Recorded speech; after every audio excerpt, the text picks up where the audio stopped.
தடைகள் விலக, தொழிலில் ஏற்பட்டுள்ள தடைகள், கல்வியில் ஏற்பட்டுள்ள தடைகள், பணவரவில் ஏற்பட்டுள்ள தடைகள், இதற்கு எளிய வழிபாடு 100% வெற்றியை கொடுக்கக்கூடிய பரிகாரம். சுத்தமான வெள்ளரிக்கீரை எடுத்து நல்லா சுத்தம் பண்ணிட்டு,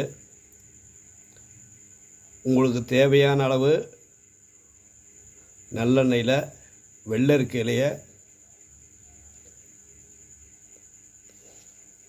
எண்ணெயில் போட்டு நல்லா கொதிக்க வச்சு, அந்த எண்ணெயை வடிகட்டி தினசரி யமகண்ட வேளையில் விநாயகருக்கு தீபம் ஏற்றி வந்தால் தொழில், கல்வி, பணவரவில் தடை கட்டாயமாகவே விலகும்.